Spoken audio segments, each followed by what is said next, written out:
Hey, good afternoon, everyone.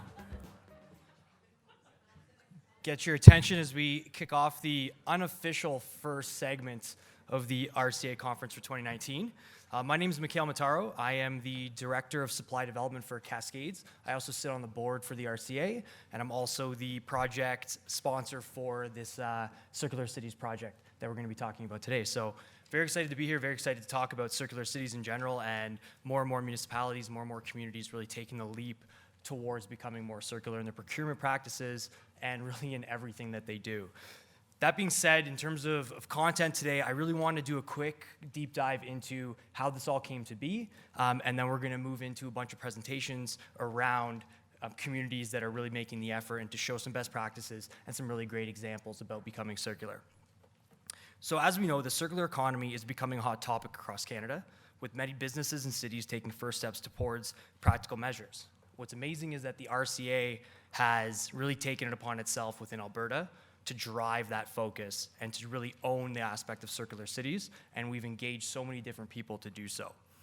So while cities are familiar with the term, the concept is still relatively new, and the knowledge around global best practices is not well known. And that's the one thing I always love to ask when we're talking about circular economy is, everybody's heard about circular economy, but when you want to define circular economy, everyone has their own definition of what it looks like. Whether you're a brand owner, packaging producer, municipality, it really could vary. So how do we create that unified approach to really what circular is?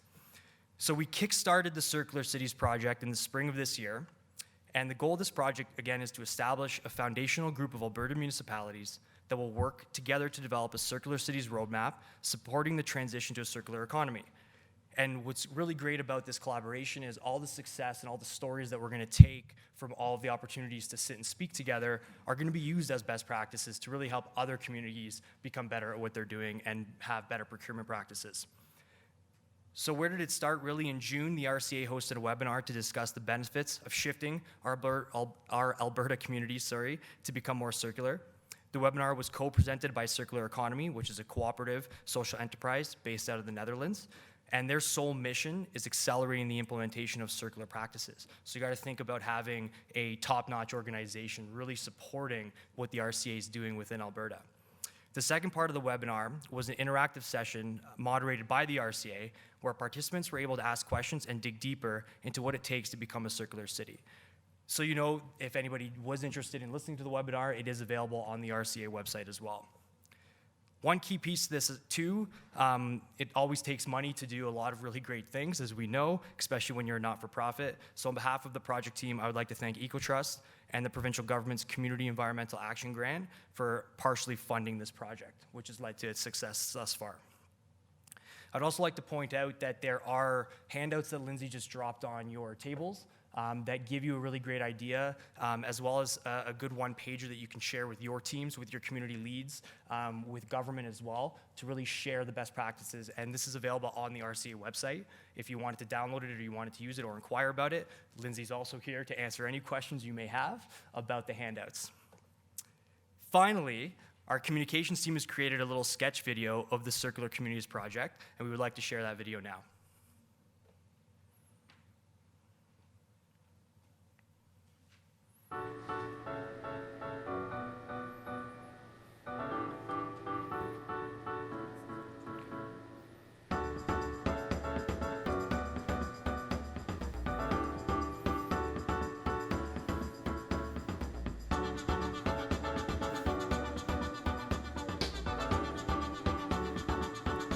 The Circular Cities model is based on the circular economy, keeping products, components, and materials at their highest utility and value.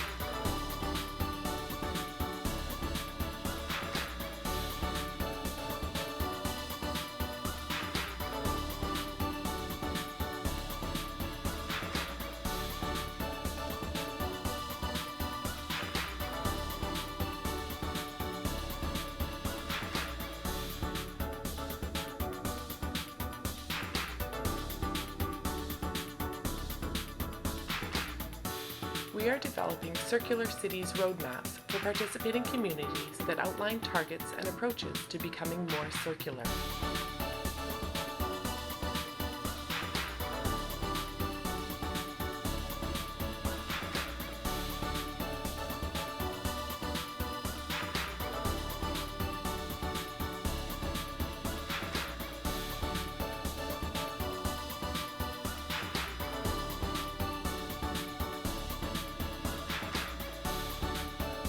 Cities and organizations in Alberta are already doing some pretty amazing work to foster and create circular cities.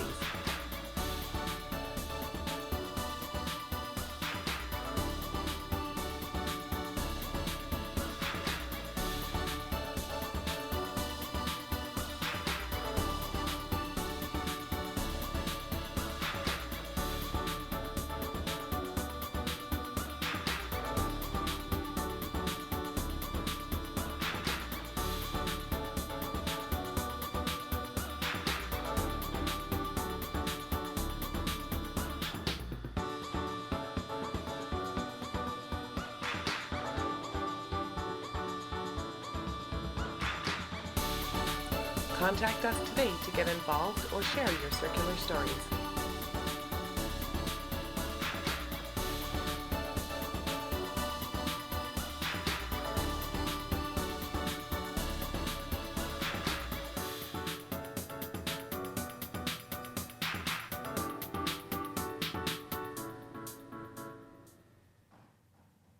Awesome, and thank you to Lindsay and Tammy for putting that together. And as you can see, as we watched it for the first time a couple weeks ago, again, it all stems back to that aspect of collaboration. Without collaboration, without bringing everyone together and sharing best practices, we're not going to actually end up creating a circular economy or circular cities. We're going to have a few wins that aren't going to create that systemic change that we need. So again, back to that aspect of collaboration. Speaking of collaboration, I am very honored to introduce Trevor Gibson from Opportunity Peterborough. So Trevor started his local government career as an environmental health officer in the West Midlands in 1984. He moved to Peterborough in 1998 to take up the position of Head Environmental and Public Protection with the Peterborough City Council. He joined Opportunity Peterborough in 2009 to develop their environmental focus, and he currently holds a position as the Smart City Leadership and Development Manager. Please join me in welcoming Trevor.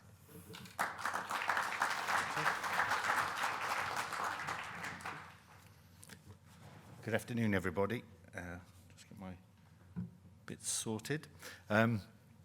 Good to see so many here, and thank you indeed for the opportunity to come quite a long way, I think nearly 5,000 miles. So thanks to the Recycling Council of Alberta and to Lindsay and Christina in particular for inviting me here today to talk about our initiative called Circular Peterborough, covering many of the aspects in the video that we've just seen, which I thought was a really excellent summary, and it would be good to compare notes during the conference.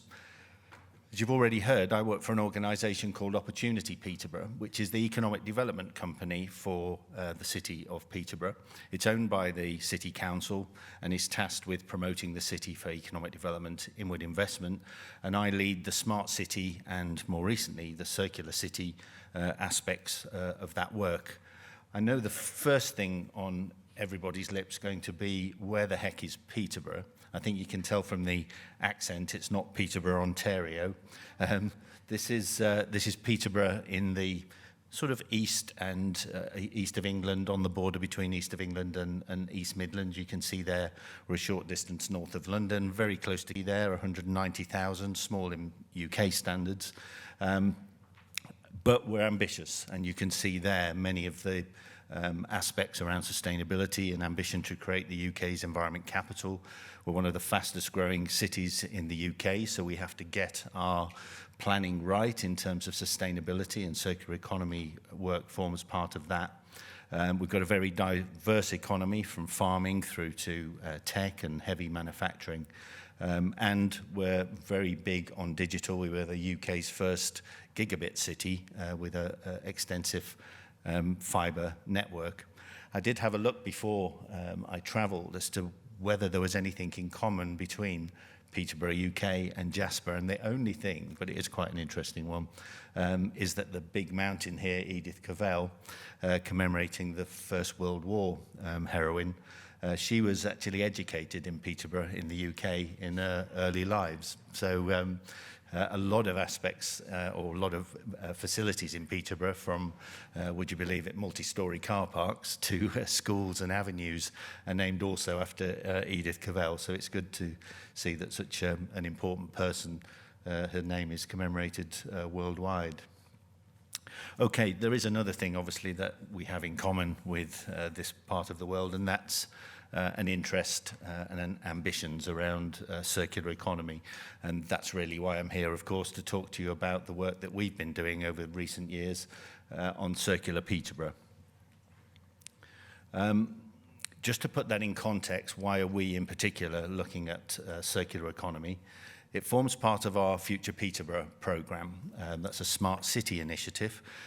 Back in 2013, we were one of 4 UK cities funded by government to test out new ways of becoming smart and future orientated. And that work still continues, but has developed into our work on circular economy. We're still part of the European Union, or at least we were when we left the UK a few days ago. It forms part of and is set, the context is set by the EU Circular Economy package, which is very waste-focused, but nevertheless is a significant move in the right direction, reflected also in the UK's industrial strategy published last year. More and more as well, people are talking about resilient cities these days, sustainable cities, smart cities, and I think circular economy as a term is starting to bring all of that activity together. The Venn diagram, if you like, is beginning to overlap. Peterborough, like many cities across the world, has declared a climate emergency. We're still working on what that means and what we need to do more than we've done in the past around that. But again, Circular Peterborough forms a significant part of that. And then there's the Sustainable Development Goals, which again, I'm sure people in this audience will know, or certainly know about. And again, it's one of my beliefs that circular economy actually ticks more of those boxes than any other type of initiative or campaign that one could develop, from working in economic growth around innovation, from resource use, from climate action and so on. Actually, circular economy projects do have a bigger impact on the all-important Sustainable Development Goals. I think you already know what circular economy is, but I thought I'd just put a couple of slides in that the video put it far more succinctly than I will, I think. But we all know that we have a very linear economy at the moment. We're wasting far too much of the raw materials that we extract from the ground, in finite life in many instances. And there's some facts and figures there, which I'm sure are reflected the world over, but significant, almost a third of food wasted along the value chain. European cars parked for 92% of their time, and an average European office empty, again, for 35 to 50% of the time. So there's huge waste, and there needs to be a significant shift in the way that we produce and consume. So circular economy, various diagrams that one can share, but that's perhaps the simplest one. And then the 7 R's, which has been our response. We've sort of borrowed and tweaked the R's that are in existence in many campaigns to compose this list, which essentially reflects our approach. And again, many of these were covered in the video, of course. Rethinking the way we design, the way we consume, redesign, so manufacturing things that can be repaired, reused, last longer, can be dismantled much easier. Repurposing, particularly relevant in open space, in spaces such as offices and so on. Sharing, such as car sharing, moves to more service-based models of production and consumption. Repair, again, goes without saying, but something that I think has become a thing of the past in many ways. Things you buy nowadays are not easy to repair, very difficult to find people to repair small electrical items, for instance. Remanufacture, again, goes without saying, but using the components from particular artifacts to turn into new products. Recycling, again, fairly low down, but in terms of the importance there, but recycling and recovery, just ensuring that anything you can't capture from those other R's, that you do, or that we do retain as a society the value from those. So those form, if you like, the basis of our approach in Peterborough. The advantage to an individual organisation, whether it's a business or a local authority, are the savings on production, on procurement, on utilities, services, and so on. We've got new potential innovation in regards to the products that one can manufacture and sell. A lot of the service-based models now provide much more touch points for a business and its client base, in that each time that somebody comes back for a renewal of their contract, or a replacement of a hire vehicle or whatever, or a shared vehicle, there's much more contact, which again, I'm told, is very good for business. For early adopters particularly, there's a competitive advantage, and we're seeing more and more now on television screens and billboards, companies, well-known companies, advertising their sustainability, their circularity in terms of the packaging that they're using and so on. And going back to that term resilience, having more of these return-based, service-based, sharing-based models is bound to make communities, cities, and indeed the world eventually more resilient than it currently is. Some local case studies here. I won't go through them all because of time, but there's some really interesting ones. We have a company called Peterborough Reuse that uses Hessian sacks from a local coffee roaster to make a number of products, from bags to table runners, packaging, and also provides Hessian sacks to some of our contractors like Skanska to use as material for holding back embankments on road schemes and so on. We have, unusually, a prison at the bottom right there, Peterborough Prison. They actually have an arrangement with the local authority and its contractors that cycles that are left at the recycling centres, or indeed dumped and not reclaimed, they're taken to the prison. The prison develop the skills of some of the prisoners in refurbishing some of those bicycles, and then they're sold to families in deprived areas at very low cost. So again, little ideas of circularity. A particular interesting one is BioBean in the middle, and you may well have companies like this in Canada. It's a small company, but expanding quite quickly. I'm sure all of you, or most of you in the room, will enjoy coffee and wonder what happens to the coffee grounds that get banged out into that bin at the back of the desk. BioBean actually take those, crush it down. They produce an essence of coffee, which is used as a flavouring. Beyond that, they extract an oil which is used as a biofuel in a bus fleet. They're doing trials in London at the moment. And finally, the remains are squashed and dried and become a log with a very high calorific value. They say it's carbon neutral. I've never tested that out, but again, from something that's a very simple and basic waste, and one that many of us are responsible for in a way, really a good set of innovations there around that single waste stream. I've talked at the moment about, or so far, about individual activities within a business or an organisation. What we decided to do in Peterborough, as it sounds like many people in Alberta and beyond are trying to do in Canada, is think bigger than that. Think at city scale. What does that actually mean? Why do we need to think bigger than just individual companies doing the sorts of things I've just described? Well, the challenges facing us now are absolutely huge, as you all know. It's why climate emergencies and the protests and so on that are happening globally, the time for talking about these things has a growing recognition that is now past. And so the solutions we need are big, and they need more urgently. The behaviour change that we need needs to happen en masse, and I'm becoming more and more concerned that a reliance on small steps over a longer period of time is no longer a sensible approach to this.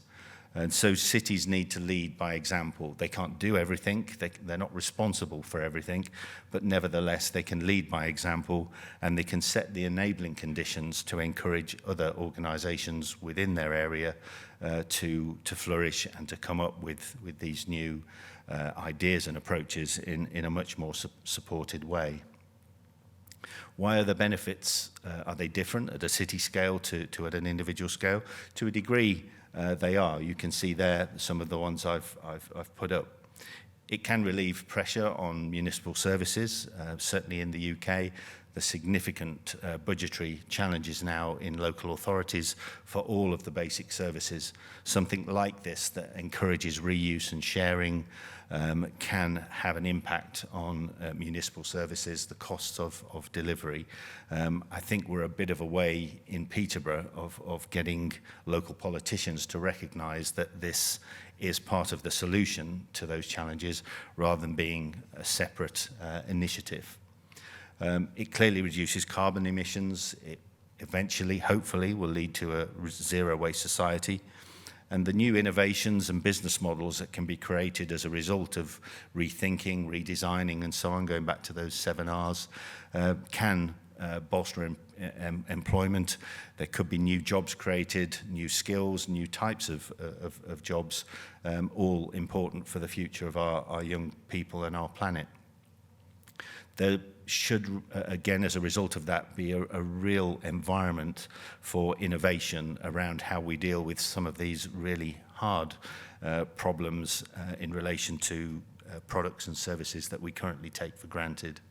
And overall, we should end up with a better environment. We should improve the livability at a local level and indeed a global level. Our vision in Peterborough is, I won't read it all out, but I've covered some of the aspects now, from building resilience in our economy, providing new skills and jobs. Remember, I come from an economic development organisation, so we see this as a driver for the economy as much as it is for delivering sustainability. The stronger social ties is an interesting one, and I'm sure that that's something else that you will all have experienced here. Getting people working together at a community level around some of these hard problems, supporting one another, working with one another, really starts to build the skills base and the strong social ties and the capacity and capability of local communities around doing things for themselves and gaining benefit from that. And collaboration, which is really why I'm here, is absolutely key to all of that. Our approach is, in simple terms, is, again, as shown on this slide. We have a circular Peterborough commitment. These are all, you can see on our website, which I'll send you, or you'll see a web link at the end. It's a commitment of getting local businesses to sign up to a clear set of principles around working towards a circular economy. That all forms part of a circular Peterborough roadmap, which, again, it's interesting to hear that in your communities and cities, you're also developing roadmaps, and I think it would be really useful to share experiences and indeed content of those roadmaps, because I think we've all got a huge amount to learn from one another. We developed a few years ago a sharing platform, so this is free to use. No money changes hands in the transactions, but organisations, businesses and so on, with space that can be used by other organisations, with a waste product that could be used as a starting point for an innovative new product, even sharing skills, transport and so on. We've set up, I'll show you some slides in a moment, or screenshots of it. Really useful way of building that collaboration between businesses at a local level. It needs to be better used, and we're hoping through campaigns and as awareness grows that this will become self-sustaining. We have a city champion scheme, so we have sector champions from manufacturing, from the agricultural sector, from the food and drink sector. So we have people that draw together the experts in their fields and promote circular economic activity in their areas. And we have a number of collaborative projects, many of which some of which I went through on the slide earlier, including the Innovation Lab, which is pictured there. It's not quite a makerspace, but that's the way we hope it will develop. Having opened it a few years ago, we're hoping to use it more for that sort of basis. That's basically the launch of our Circular Peterborough commitment. And these are just a few screenshots of the Share Peterborough platform I mentioned earlier. Registered users can basically put on there things that they have available or something that they need or want. And other registered users can contact them to say that they have some furniture or an office that can be used or to share transport and so on. The transactions are clearly set out. It's very intuitive. We develop it on a regular basis based on feedback from users. And one thing we have introduced recently is a set of very simple algorithms at the moment. We hope to refine them in a more detailed way over time, but they start to summarize the economic, environmental, and social benefits of the transaction that's just taken place. So we're trying to put that in the bigger context of why this is important.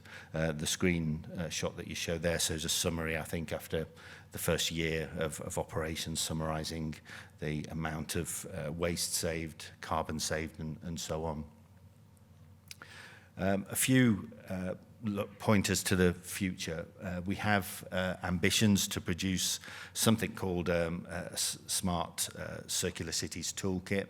So really something that we could use to develop interoperable components so that other cities can use it. Other cities can themselves develop individual tools, but that all of them can work together to build a comprehensive if you like, recipe for developing a circular city with data right at the heart of it and monitoring statistics, metrics, and so on to feed back and help cities develop further. So a lot of work we've done on that. Unfortunately, so far, we've not managed to secure funding for it, but we haven't given up yet.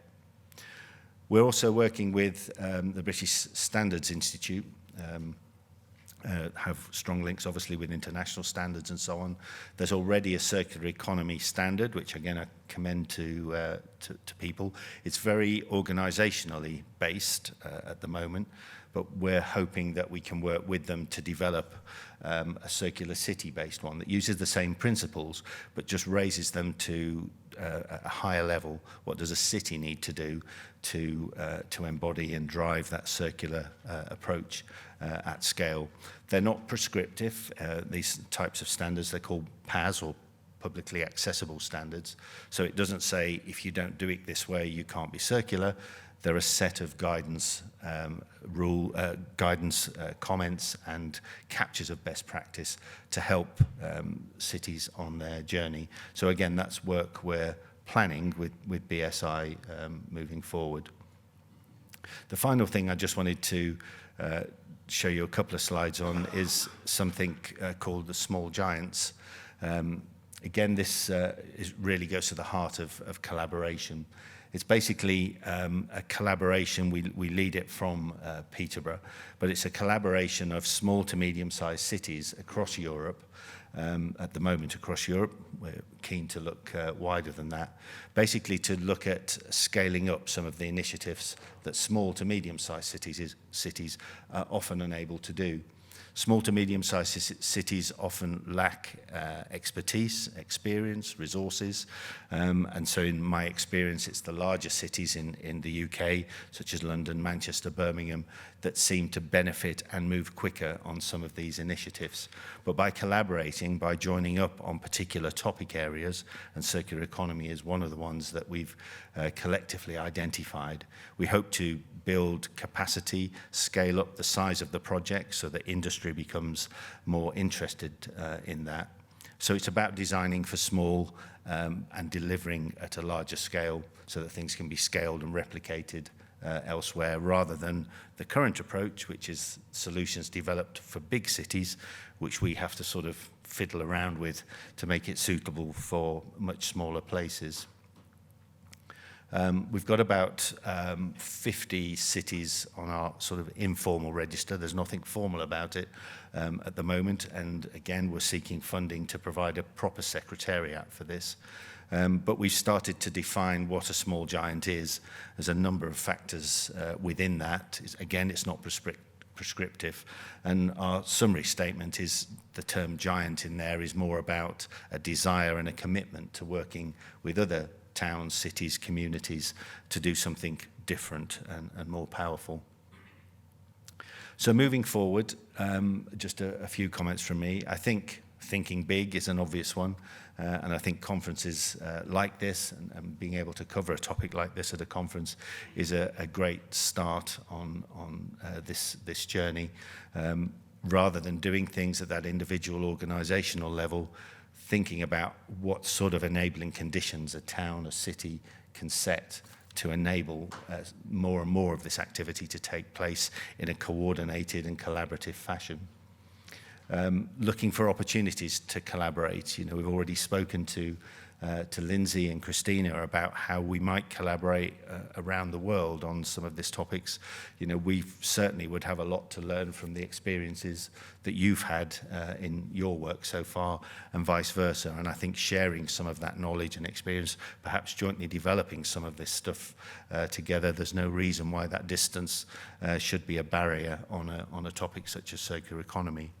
There are plenty of opportunities to get involved, a role for everybody from all sectors, all ages, all backgrounds, as I'm sure you know, and creating those links, using the links that you already have as individuals, as organizations, as towns and cities, again, capitalizing on those and using that really to spread the message that this is something we can use really in our response to climate change and to speed up the current pace of activity for significant benefit. And I think a way of doing that is to identify and promote good practice. One of the things we find in Peterborough is that there are a lot of people doing things that are clearly circular, but they've never seen them as such. And actually capturing those and shouting about them, telling other people about these really simple, practical steps that people can take, I think is a really powerful way of accelerating progress. So that's me. Thank you for listening. And again, thank you very much to the Recycling Council for their invitation today. Thank you. Thank you, Trevor. And we're gonna keep you on stage before we let you go gallivant through the mountains for the first time. But we're gonna open up the floor to questions for Trevor before we do let him go. But I wanted to kick it off with one question in my mind, as we always think about circular economy, circular cities. Always goes to the ROI and the financial aspect that sometimes we need to show in order to make some of the decisions that we do. So we know we have the sustainability side, but from your experience and things you've seen and the successes you've had, can you give one example where there was a clean ROI on the financial side where you went, wow, we did this, not only was it great from a sustainability standpoint, but we also had a positive financial impact?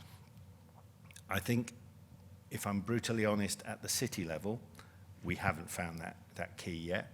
I mentioned earlier that I think we're still away, and again, it'd be interesting to hear other people's experiences in the room. I think we're still some way away from politicians and senior executives of municipalities, councils as we'd call them, really recognizing this as a solution to some of the challenges and using it in that way rather than seeing it as a separate entity. There are plenty of examples in the businesses that I've mentioned, and again, some of those I think are transferable in terms of the approaches. So, you know, two businesses I mentioned, BioBean and Peterborough Reuse, creating new businesses from what was basically a waste product. And there are other examples I didn't go through on there, such as Perkins, who make probably a very unsustainable thing nowadays, but huge diesel engines. They're part of Caterpillar, but they manufacture huge diesel engines in Peterborough, moving towards more service-based models. So their engines, instead of being sold, breaking and coming back or selling new ones, they're now leasing the engines in the machines that move earth around and so on for that benefit.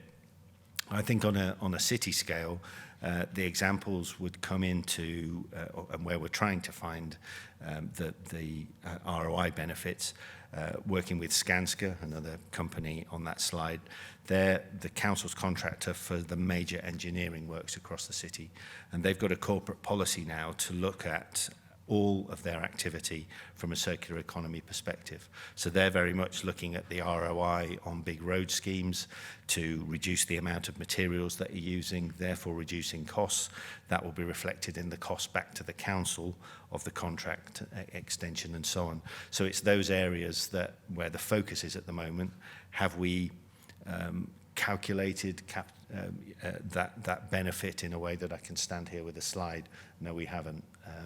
I've yet to find, but there may be some in the room, I've yet to find cities that have actually embraced it to the degree of being able to quantify it in that way. And I again, as we go through it, we're trying to work with different partners to sell it. It's not as easy as 1 + 1 = 2. There's a lot of intangible benefits that come from it that take a lot of time to really show and prove. So, awesome. I think that's another good point. I mentioned that the benefits, as they're well known and were covered in my presentation and in the video. The benefits, many are intangible. The challenge we have in the UK in particular, I don't know what the state of public services are in Canada or in Alberta specifically, but local authorities are so strapped for cash nowadays. They're so reduced in the resources because a huge amount of it has traditionally come from government. Peterborough's budget has been cut by 60% in the last 10 years. And they're still having to deliver those essential services. Sadly, what that means is that the intangible benefits, the things that are the right things to do because they're the right things to do, because we have a climate problem, they go to one side of the desk because what they need are the ones that are turned into cashable sums so that they can reduce a budget or use the money elsewhere. So I think that's, again, a challenge we all face together. How do you get people to listen at a government level to some of the intangible benefits? I think you're talking to an audience that continually gets asked to do more with less, so yes, we understand that. I know, Jay, you had the speaker or the microphone. We have the microphone. Are there any questions from the audience? Start. With before Jeff. I hand it to you, can I ask a question? Sorry. Christina made the mistake of handing me the microphone first. It's an impressive microphone, I have to say. Thank you for your presentation. Can you talk about some of the support that might be available to, BioBean was the example that came to my mind. If I think about maybe think tanks or economic development support so that there's a network behind supporting and some of the knowledge that these entrepreneurs may not have around business to get them going. Yeah, I mean, as Opportunity Peterborough, I mentioned that we're the economic development company for the city.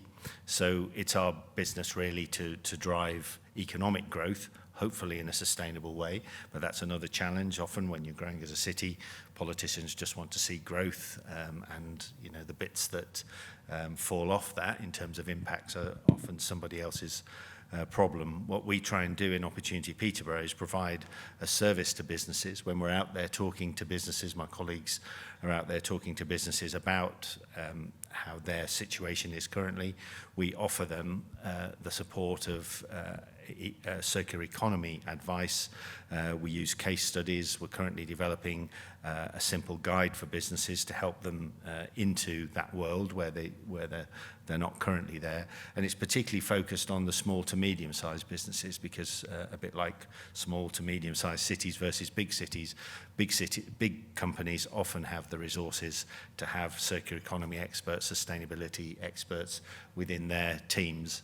And it's the small businesses, the startups particularly, where they just haven't got the time and resource to think outside of what they're trying to make money out of. So that's where we're trying to focus our attention.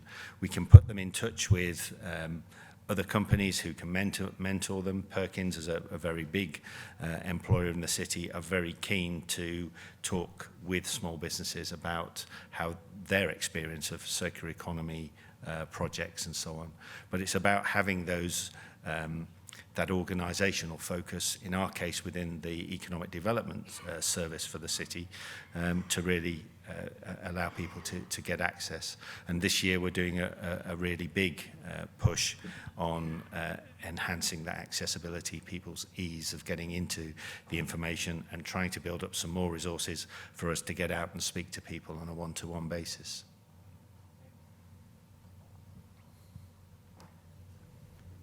Thank you. Very good presentation. Thank you. My name's Tawny. I'm with the Salvation Army Canada.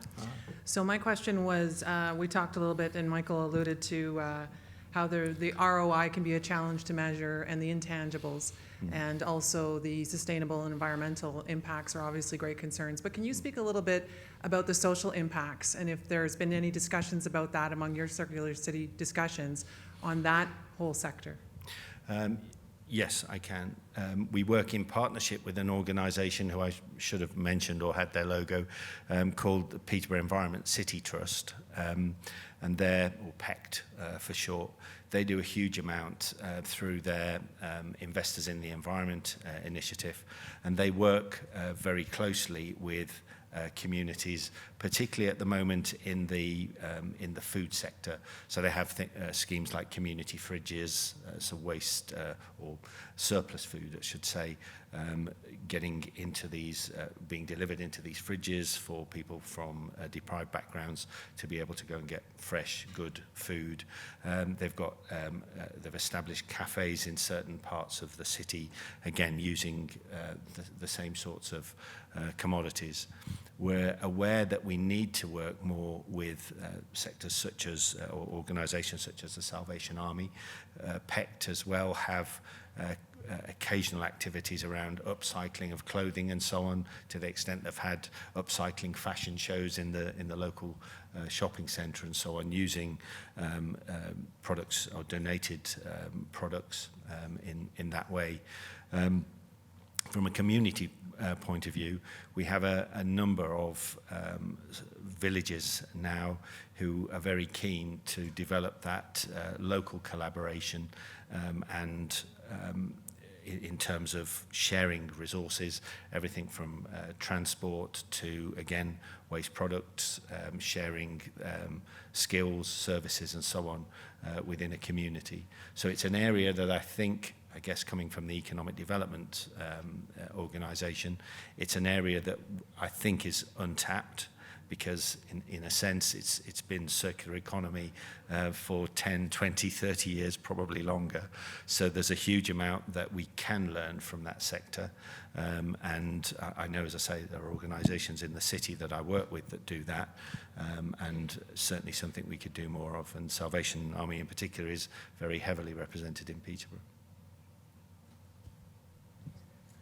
Hello, my name is David Dodge. I'm with Green Energy Futures. This is not my space. I'm new to the recycling area, but it seems to me, you said this in your speech, that the biggest thing is we have to get past incrementalism and start to move the bar a little quicker.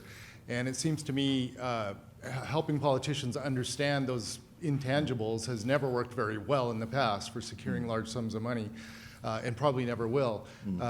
Is not the solution to change the economics? I mean, if we have a waste problem and you attach economic value to that, then you have an economy in solving the waste problem. Isn't it that simple? It is. Yeah, on one level it absolutely is. I think there's still a need for economic models to work on that sort of scale and at that sort of pace. I still think it needs government encouragement. I think there are fiscal measures that any government, whether it be local or national, can put in place to facilitate and put the conditions in place for those sort of things to happen more frequently and on a larger scale. And the biggest example of that, of how, because I was, again, in my younger days, I was always skeptical about what sort of influence fiscal measures might have. But in the waste industry in the UK, and I'm sure it's been no different here, the introduction of something called the Landfill Tax, when I worked in the waste industry, virtually overnight, we had to start thinking completely differently about waste. Over a period of a decade, it became it got to a point, and we did all the calculations. We knew when we had to put a waste-to-energy plant in place, because we'd have been bankrupt as a local authority if it didn't hit that crossover point on the graph. So that was a very simple measure. There were protests about it. Local authorities campaigned against it. But when I look back, it's been absolutely instrumental in driving up recycling, waste reduction, and so on across the sector. And I'm absolutely sure that there are minds bright enough at a government level as well as an industry level to develop something similar around circular economy, which we could all take part in. Any other questions from the audience? Good catch. All right. Hey, I've actually worked in Peterborough and in London, and I know you have, in Peterborough, you have quite the manufacturing sector there. You've got a diversity between apparel and, hard commodities. You know, you were talking about the equipments and whatnot. I know when I was working, I've done some work throughout Canada as well. Have you guys considered maybe, in order to increase the circular economy in Peterborough, on your website, have a link for your manufacturers to put in items that they have surplus of, whether it be materials, whether it be chemicals, whether it be parts, whether it be any of that? Is that available on that site? Yeah, again, I mentioned earlier and showed some screenshots of a platform we developed called Share Peterborough. And that enables, again, if you click on any of these links or whatever, we can send the presentation round anyway. But if you look on there, you'll find a link to a Share Peterborough website where registered users can put items of equipment, space, shared transport opportunities, shared people, we hope one day, in terms of skills, knowledge and experience. There is that facility for people to say, I need this, and someone else to say, we have just that, you're welcome to have it.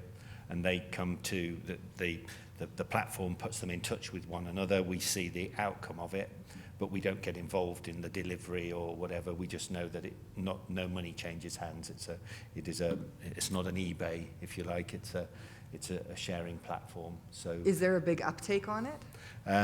we have about 300 registered users, which, given that we've probably got 6,000 businesses in the city, in the greater city area, it's a very small proportion. That's why I mentioned earlier that one of the things we're planning to do this year is relaunch it almost. We've made some modifications to it to make it more intuitive, accessible, and to calculate some of those intangible benefits that we were talking about earlier. We're going to have a real push and see if we can get it used more. But it's very difficult. You know, businesses are busy, and again, like I said, I'm sure a lot of this stuff goes on outside of the platform anyway. It's just there for a certain group of individuals who've got the time to log on, register, and then ask for something rather than look in the small ads in the paper. So we think it's got a use, but we're still trying to push it and get that usage up. And I don't know how you guys are targeting it, but the majority of the, so I know the purchasing teams, like, are you guys specifically not just sending it directly, the information to the company? Because I know it gets lost, especially in companies that have 500 plus employees. Yeah. Are you guys targeting the purchasing, the sourcing teams? Again, that we haven't as such, but that's really useful advice in terms of where we plan to be with it this year. Again, it's a common challenge about who you find in an organization to speak to and target with information like this. In the bigger companies, they might have a sustainability officer or even a team. In small businesses, it might just be somebody with an interest and some knowledge in it, but they're also a technical or an engineer or whatever. So I think that targeting is absolutely crucial to the future success. You're right. Thanks. Thank you. Any more questions from the audience?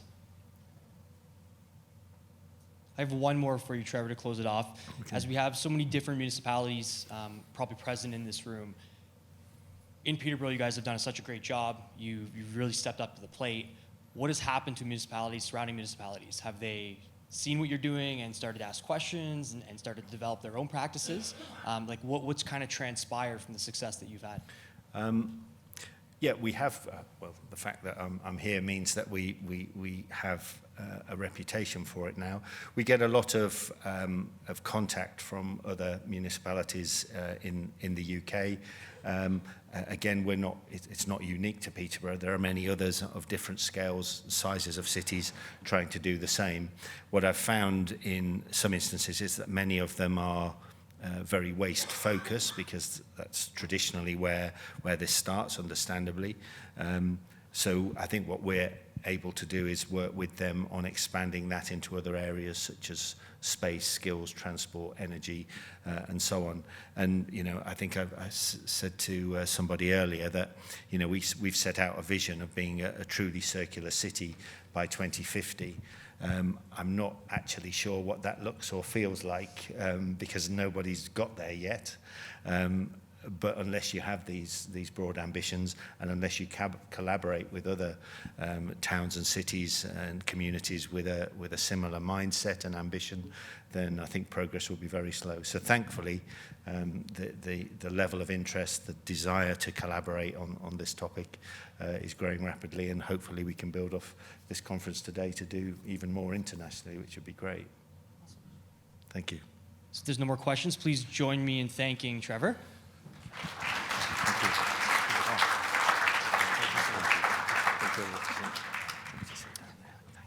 Now I would like to call up the 5 municipal representatives that are going to talk about some of our best practices that we're seeing on more of a local scale. And we're going to kick it off with Sharon Holland from the City of Calgary.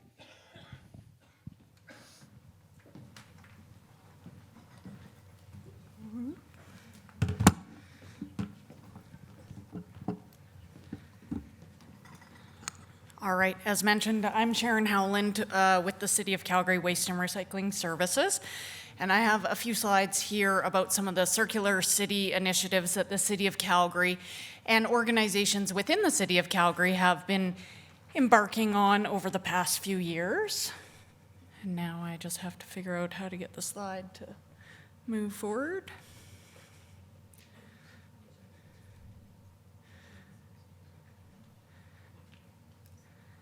Excellent.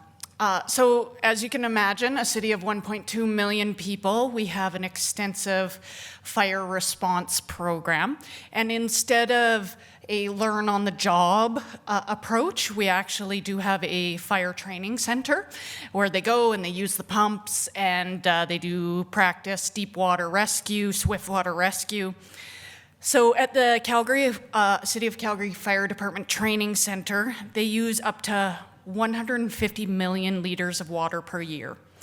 So they've implemented a water reuse initiative at the academy, and now they virtually ceased consumption of potable water for training exercises. So they use a gravity-fed pond system where spent water from the training courses are flowed over a tarmac into a pond. The water is then pumped into a second shallow treatment wetland, and then the water goes on to a clean water reservoir. The clean water reservoir is kept covered in order to keep the water clean, so it prevents waterfowl from landing on it. From here, this non-potable water then goes into a pump system, which they then use for all of this practice. It uses 40,000 liters of water per minute. So the clean water reservoir is also both clean and deep enough to accommodate the city's aquatic rescue team, and is used as a dive tank to conduct dive and water rescue training exercises. The pool is 8 times the size of a traditional backyard swimming pool, and the clean water reservoir can be used for training year-round. The system also includes the installation of a training manifold system, which allows the fire department to train operations with the pumps without one single drop of water hitting the ground. Since it's a closed circuit system, no water is lost through evaporation, and training can take place year-round. Another City of Calgary initiative is the City of Calgary's Sustainable Building Policy. So what it ensures is that city-owned and city-financed buildings are constructed or decommissioned in a sustainable manner using triple bottom line philosophy, it enhances the city's reputation as a fiscally responsible government and addresses the health and well-being of those who occupy city-owned buildings. City of Calgary was the first jurisdiction with a policy directing buildings to achieve a mandatory level of green building certification. The policy not only demonstrates significant leadership, but has helped to expand the rapidly growing green building sector in Alberta. To date, the city has achieved 52 green building certifications and has demonstrated significant leadership in the green building industry. Today, Calgary's real estate industry reflects the city's commitment to excellence in design and operations through this policy. There are now over 390 certified green building projects in Calgary, representing 8.5 million square feet of certified commercial, retail, and office space. And finally, an example of another organization within Calgary that truly represents the circular economy. The Leftovers Foundation is Western Canada's largest food rescue charity. It has a dual mission of environmental protection and hunger relief. They work with over 70 local restaurants, bakeries, and grocers in Edmonton and Calgary to ensure that nutritious food is kept out of the landfill and instead is redirected to those service organizations that need it. Each and every week, 6,000 pounds of food is sent to over 50 service organizations in Edmonton and Calgary. Some of these organizations include the Calgary Drop-In Center, Calgary Interfaith Food Bank, Alpha House, and In From the Cold. This helps them reduce their annual grocery bill and alleviates the stress and freeing up funds that can be reinvested in their vital support programs, such as housing, education, rehabilitation, and other social support. And if you want to get involved with Leftovers, please find their app on the App Store, and you can volunteer your time to pick up food from any businesses that are participating and help redistribute that to those service organizations. There's a few other examples in city. Unfortunately, Lindsay had to remove one from this slide that she had on earlier in the week, and that was Car2Go. So we were sad to hear that there was an announcement of Car2Go leaving Calgary as of the announcement was last week, but they're leaving this winter. But here's a few other examples, including the city's Blue and Green Cart programs, the Bird and Lime scooter share, and the Lime bikes as well. Thank you, Sharon. I'm interested about the scooter program as we see it through a lot of the states, and it's always an interesting late night spectacle when you see a lot of people riding around town on those scooters. Up next, we have Savina Caporali standing in for the city of Lethbridge. Savina? Hi, everyone. So today I'll be presenting a couple of examples from City of Lethbridge surrounding reuse and resource recovery. So the first is Reuse Rendevouz. So this is an opportunity that takes place on specific dates where residents are invited to basically put their items onto an interactive map. These items that they want to give away free of charge. And that way other residents that might be interested can find items on this map and then go to those locations. So it really provides a sharing platform and a place for everyone to go in order to find something that they might be interested in. And it also allows people to save money and prevent these things from going into the landfill. The second example is environmental deconstruction sites. So as we know, buildings have a life cycle, and at the end of their life cycle, oftentimes we'll just demolish them. The problem with that is that a lot of these materials end up in the landfill. And in Lethbridge, 20% of the landfill constitutes of construction materials. So you want to reduce that because landfills also have a life cycle. And so what they've done is environmental deconstruction sites. So this initiative is taking down buildings in a way that conserves the materials so that they can be reused. And the opportunity here is that these raw materials can be sold. You also save money on tipping fees. And in the grand scheme of things, you also reduce your GHG emissions. So your procurement is local. You're getting raw materials locally instead of having to source them. So you also save money. An example of how these items can be reused. At University of Lethbridge, they use wood collected from deconstruction sites to build new benches and bleachers. So very cool example here. And then some additional initiatives, Lethbridge Sustainable Living Association swaps. So they've swapped clothing as well as garden tools. And then Lethbridge Fruit Rescue. So any trees that bear fruit, a lot of that stuff ends up in the landfill unless you pick it and give it to your neighbors or sell it. So what they've done is they've created this initiative where they even offer volunteers that will pick your trees and then bring it to the fruit rescue so that they can be reused. And one thing I did also want to mention about the environmental deconstruction site is that a demolition site usually only takes 1 day to demolish a building, so you need a lot less workers on site. Whereas with this, you're creating jobs. You need more workers to take it down because you do want to conserve the materials. So that's also something to be considered. And that's it for City of Lethbridge. Thank you. Awesome. Thank you, Sabina. Up next, Lea Seabrook from Strathcona County. Hi, good afternoon. For those of you that don't know where Strathcona County is, we're more commonly known as Sherwood Park, which is just outside the Edmonton region, but we're much more than Sherwood Park. We are urban and rural municipalities, so we cover quite a large ground. So I'm going to start off with a project that we have in the center of Sherwood Park. It's our community energy center. We are the owner and operator of a heating system that provides heat to 12 buildings. It's our higher density area, so it's a combination of municipally owned buildings as well as private buildings, and it provides heat through centralized boilers that distributes it through a hot water system. What's exciting about this project and what we've added recently, and we're kind of working through troubleshooting some of it, is that we have added a biomass module. So this is adding some resiliency to the system and is going to allow us to fuel switch when the day comes that natural gas goes above $3 or $4 a gigajoule, but it is there for us as an opportunity. So this is dealing with supply side in Sherwood Park, but one of the things that we're doing in terms of energy demand is we are kind of heading down the path of looking at energy efficiency plans for our municipal buildings. So that's something that our facility operations is looking at over the next year or two. On the reuse side of things, so this isn't new. A lot of communities have take it or leave it little sites. In Strathcona County, we call ours the Hodgepodge Lodge. What's unique about ours is that we are not trying to compete against local not-for-profit thrift stores in our community. We're trying to take those mishmash, like knick-knacky things that people don't think they can donate on and that they can bring to our site, and that's where residents can kind of swap them out and take them, and it's extending the life of those products.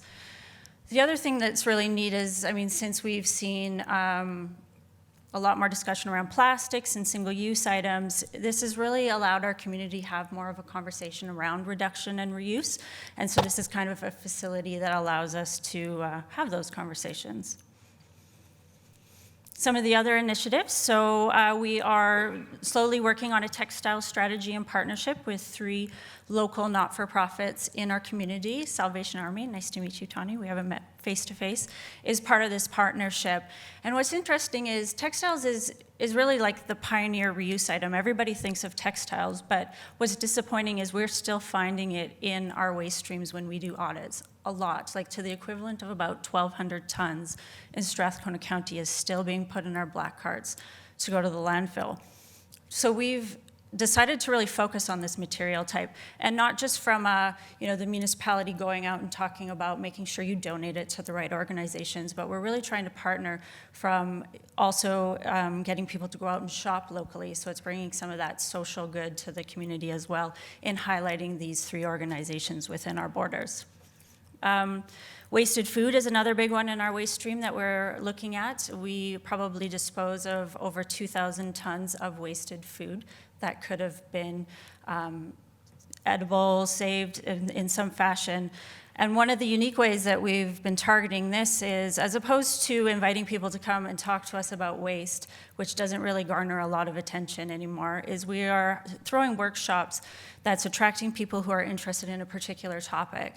So this last summer, we know that there's a lot of conversation around pollinators and landscaping and how to create edible gardens. And so we are bringing people experts on these topics, we bring them to a workshop. They talk to a group of avid, landscapers, residents in the community who want to learn about this topic, and then we hit them up for 20 minutes about our topics, which is wasted food, what bees do, how they grow our food. We talk about packaging. We make, in this particular case, we made beeswax wrap. So it's really connecting our message to what's kind of the popular topic out there. And we've done this in a number of different topics. So Souls for Souls, so kind of along with the textile strategy, it's surprising actually how many shoes are making it in. It is one thing that we noticed was in our waste. So we are really targeting keeping shoes out of the black cart and either donating them locally, or we do shoe drives with the local schools. And then I would say there are a number of private company initiatives that exist in our community around auto parts, construction materials. And one of the things that we're going to be looking at over the next year is Strathcona County is going to be diving into a roadmap, a long-range plan for waste, and igniting a lot of conversations around both within the residential sector, but also the commercial sector. So we're going to be doing a lot of engagement, and I'm really excited about this opportunity that the Recycling Council is bringing forward, is because we can start having those conversations about circular economy when we go out to the business sector. And Strathcona County is very much known for its energy sector. Oil and gas industry is really big with us, so I'm hoping that there's some opportunity there to have those conversations with them. I think that's it from my slides. That still says draft on it, so I'm not sure if that's mine or not, but we'll go to the next one. U of A. Awesome. Thank you, Lea. And up next, we have Sobia Smad from the University of Alberta. Thank you. I don't know how many of you can see me actually through this podium. My name is Sobia. I'm with the University of Alberta. I'm just going to present some of the initiatives that the U of A is undertaking that we're really proud of. So the first one is the Green Labs program. As you can all imagine, math scientists could be quite wasteful in the labs. So we have this program that is really promoting greener labs through recycling, reduction in water consumption, as well as investing in new technology that could be efficient. One of the examples we have is in the chemistry department, where the student has developed a method to reduce the water consumption that they use in distillation and condensation reactions through recirculating the water. Okay. The next initiative, and quite frankly my favorite one, is the bike library and the workshops. It's a community workshop that we have on campus where we have on-site mechanics as well as volunteer students that will teach you how to repair your bikes in order to promote not just sustainable transportation practices, but also how to repair and restore and maintain your bicycles for a longer time. You can go there, get your bike fixed up. They also have parts for sales, new and used parts for sales. And they also have collection of over 50 bougie bikes that you can rent out for up to 4 weeks at a time. So it's great. Some of the another initiatives we have is the Reusable Dish program on campus. It's a student-led program, and it's completely free to the U Alberta community. Whether you're hosting a large event or just grabbing your meal for the break, come and grab one of these reusable dishes and you can return it after use. We also have the Campus Sustainability Leaders Award. It's just a great way to promote the vendors and the labs and the different departments that are doing amazing work in the sustainability. It's more like an incentive programs where we recognize our leaders in the field. We also have Campus Garden, which is not only promoting sustainable food growth practices, but we also contribute to food security through contributing part of the harvest to the campus food bank. Sorry. We have the U Alberta Swap and Trade Facebook program, where people on the campus can put an item up that they're no longer using, and anybody else can claim those. I have personally claimed a footrest for my desk from this group. So that's great. And we also have the Eco Move Out program, which is a great program towards the end of the school academic year, where we're helping students that are moving out of the residence, doing it through sustainable practices, reusing. We're donating a lot of items to organizations like Goodwill stuff. There's a lot more other initiatives we're doing on campus. If you guys are interested to know, I'm here, and we can chat later as well. Thank you. Awesome. Thanks, Sylvia. And last but not least, Carla Bitts from the town of Banff.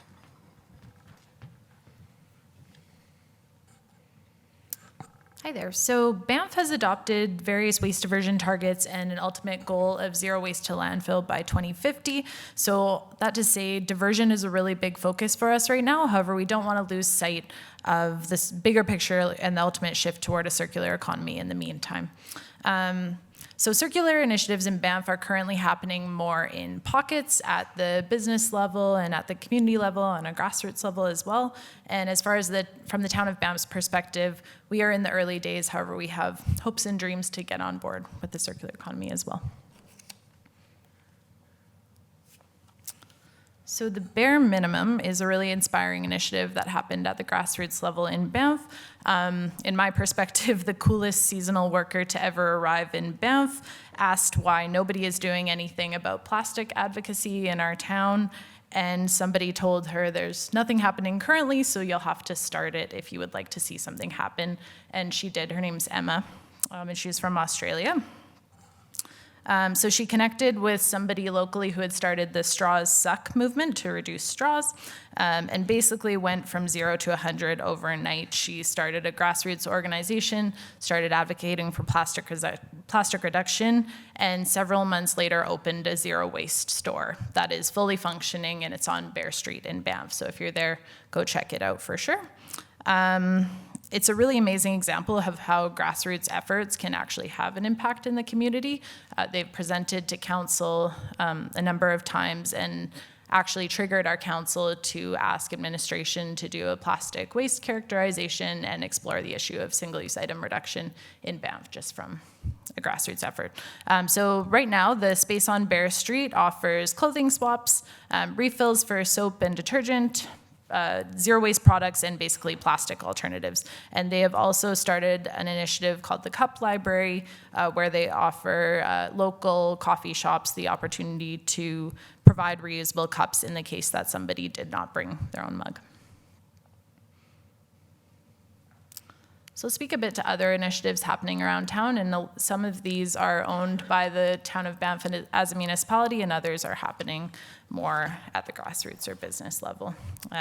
So we do have a Reuse It center at our waste transfer site. Given the nature of Banff's transient population, we get a lot of really fantastic, high-quality items that are dropped off at our waste transfer site for disposal. So the Reuse It Center is a really great opportunity to recover those items, and residents can come pick up items for free there. We get a lot of household items, outdoor gear, books, movies, and all of the likes. Banff Food Rescue is very similar to Leftovers. They're a food rescue organization that diverts edible food from our local grocery stores and provides residents with access to free food. We are focusing on recycling and organics management. Actually, the town of Banff just recently launched a new zero waste trail program that targets commercial sector food waste reduction as well. Banff Buy and Sell is a very popular Facebook platform in the Bow Valley, and it's heavily used by our residents, again, especially due to the nature of the transient population. It really makes a lot of sense.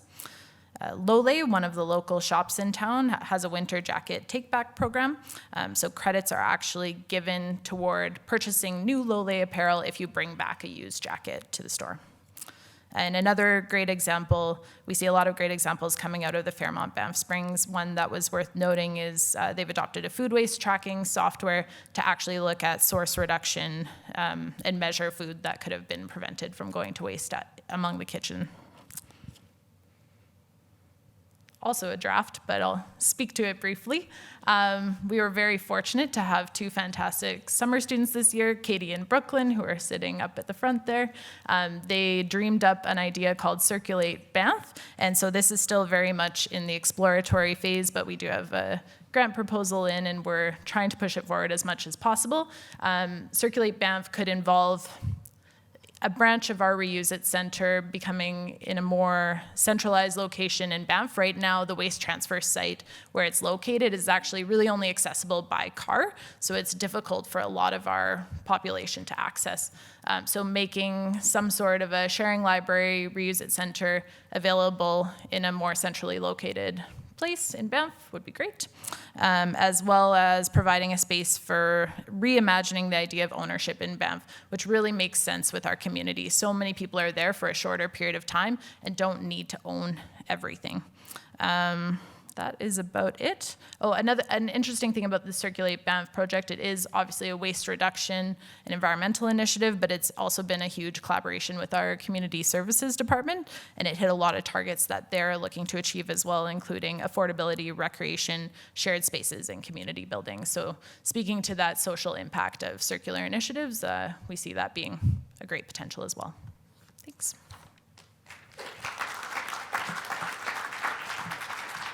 Awesome. Thank you, Carla. And just to clarify, the draft slides were more of a work in progress ideas, not draft slides. So before we move on to next steps, I wanted to give the audience an opportunity to ask any questions to any of our municipal leads. So I'll open up the floor. And they will be around, I'm sure, for the next couple days to ask or answer any other questions one-on-one, if there are any. Any from the audience? Okay. Then please help me in thanking them one last time. So thank you. Ready? And you guys can stay up here for a couple more minutes. That's okay. Now I'm going to introduce Lindsay, who is the backbone and the brains behind a lot of the Circular Cities initiatives that are going on right now. And she's going to be here to talk a little bit about next steps and more opportunities for collaboration. All right, thanks, Mikhael, for explaining the draft slide. Apology, it didn't look so drafty when it's just on your computer, when it's up on the big screens. I was like, oh no, work in progress is what it was about. So basically just the next steps of this progress, or this project, is we are working with our participating communities on developing some route maps and transitioning them more to a circular economy. And we're going to do that by picking some cross-cutting themes or initiatives, hence those kind of draft slides. We're working with the communities to really choose those options which fit them best, most appropriate, and can help them transition more to be more circular sooner rather than later. And the most exciting thing perhaps that we're going to focus on too with this project is the creation of mentor partnerships with our sister cities. And most of these cities are going to be in Europe, so hence Peterborough is one of those, and Trevor being here today. So these partnerships will also be developed by focusing on those themes, those focus themes. So matching someone like, say, the town of Banff with a community that is also really focusing on more of the sharing platform, potentially Peterborough. So we're going to match the sister cities by those themes to try and make that the most appropriate for each one, and so that they can learn the best on that. And just overall, I want to thank you guys all for being interested in this topic, and mostly to our participating communities for tackling this huge task. I will be the first to admit we are learning by doing. This is all a bit of a unknown zone, so we're trying our best. So thank you very much to the communities for taking charge and being involved in this. And if anyone has any amazing project feedback or ideas, or your community that really wants to get involved, we have some additional room, so we'd welcome you as well. So thank you very much.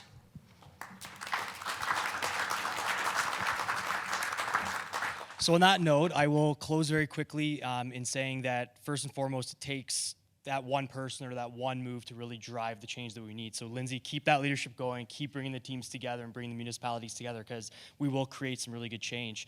And more importantly, in the room, it can't just be one person. As we talk about circular economy, we talk about circular cities, it doesn't matter. It is a collaboration amongst many, many people that are willing to drive that change. Whether how big or how small it is, driving change is still change. So be a part of it. Please ask Lindsay any questions, bombard her, get involved, don't ask me.